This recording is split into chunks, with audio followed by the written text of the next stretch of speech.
अस्सलाम वालेकुम। Welcome to my YouTube channel. Today's our topic is buses. Buses actually किसके लिए यूज़ की जाती हैं? बसेस हमारे लिए, अगर आप यूजुअली भी नॉर्मल लाइफ में भी देखें तो बसेस हमारे लिए ट्रांसफ़र करवाती हैं from one place to another. हमें क्या करवाती हैं? मूव करवाने के लिए यूज़ की जाती है। इसी तरह कंप्यूटर में भी बसेस लगी हुई होती हैं जो हमारे डाटा को कंप्यूटर के एक पार्ट से कंप्यूटर के दूसरे पार्ट में क्या करवाती हैं? डाटा को ट्रांसफ़र करवाने में हमारी हेल्प करवाती हैं। A bus is an electrical pathway inside the computer system over which data information is transferred from one part to the another. It connects the CPU to the main memory on the motherboard. There are three type of buses. ये buses के three types होती हैं। कौन कौन सी? Address bus, data bus, control bus. Address bus हमारे पास क्या होती है? एड्रेस बस एक्चुअली ना हमारे मेनी कंपोनेंट्स, कंप्यूटर के ना में बहुत ज्यादा कंपोनेंट्स होते हैं, बहुत ज़्यादा। और अगर हमने एक कंपोनेंट से दूसरे कंपोनेंट के साथ कनेक्ट करना है तो हम एड्रेस बस के थ्रू करते हैं। हर कंपोनेंट दूसरे कंपोनेंट के साथ आपस में कनेक्ट होता है, बसेस के थ्रू कनेक्ट होता है। और अगर मुझे एक कंपोनेंट से अपना डाटा सेंड करना है दूसरे कंपोनेंट में तो वो मैं किसके थ्रू करूंगी? एड्रेस बस के थ्रू करूंगी। किस तरह? जरा गौर से समझे। हर कंप्यूटर में बहुत ज्यादा कंपोनेंट्स हैं और हर कंपोनेंट दूसरे कंपोनेंट के साथ बसेस के साथ क्या है? कनेक्ट है। और जो बहुत ज्यादा कंपोनेंट्स है ना उसको हर कंपोनेंट को एक आईडी असाइन करवा दी जाती है। वो आईडी हमारे पास क्या कहलाती है? Address of that component. उस कंपोनेंट का क्या होता है? एड्रेस होता है।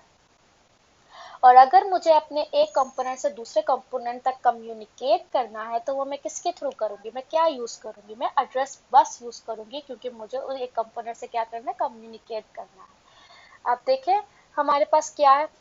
Address bus is used by the CPU to select a memory word for a read or write operation। या अगर आप डाटा को रीड कर रहे हैं या राइट कर रहे हैं तो इट इज अ यूनिडायरेक्शनल बस। इसका क्या मतलब है? ये यूनिडायरेक्शनल बस कैसे है?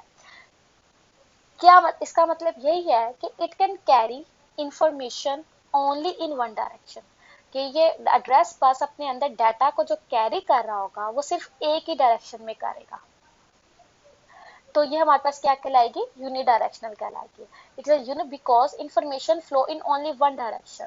एड्रेस बस विड्थ हमारे पास कितनी होती है? 16 to 32 बिट्स होती है। आगे हमारे पास क्या आ गया? डाटा बस। डाटा बस हमारे पास क्या होता है? डाटा बस डाटा को ट्रांसफर करने के लिए यूज किया जाता है बिटवीन डिफरेंट कंपोनेंट्स में। So the data bus is use to transfer data between different component. Different components में डाटा को क्या कर रहा होता है? ट्रांसफर कर रहा होता है। और किसके थ्रू करता है? ड्रेस पास अगर मैं आपको पहले बताऊं तो ये हमारे पास बाय डायरेक्शनल है। कैसे बाय डायरेक्शनल है? बाय डायरेक्शनल ऐसे है कि डाटा रिसीव भी हो रहा है और डाटा सेंड भी हो रहा है। दोनों काम एट अ टाइम हो रहे हैं, तो इसको हम क्या कहते हैं? बाय डायरेक्शनल कहते हैं। So address data bus lines are bidirectional. कैसे? ये सीपीयू से डाटा रीड भी करेगा, CPU can read data from memory, और CPU can write data to memory. ये दोनों काम कर रहा है। तो ये हमारे पास क्या कहलाएगी? बाई डायरेक्शनल कहलाएगी। The data bus is a bidirectional bus over which data can be send from the microprocessor to memory, तो वो राइट हो रहा है। और from the memory to the processor, तो वो डाटा का क्या कर रही है? सीपीयू क्या कर रही है? रीड कर रही है। ऑल दो it is called the data बस, तो ये हमारे पास क्या कहलाएगी? डाटा बस कहलाएगी। It's information carried on it's not always be data, it is often be instruction called fetch by the processors. और डाटा बस की विड्थ कितनी होती है हमारे पास? 32 से 64 बिट्स। Control bus. कंट्रोल बस एक्चुअली हमारे पास क्या काम कर रही होती है?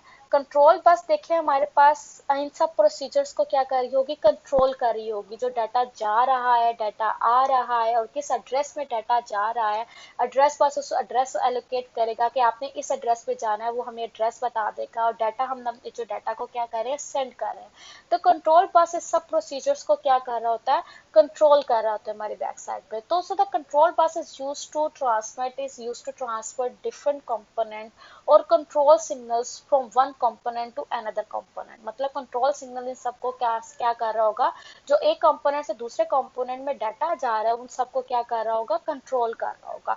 The control bus is a group of wire that sending timing and control signals to all the part of the computer needed to carry out in the instructions.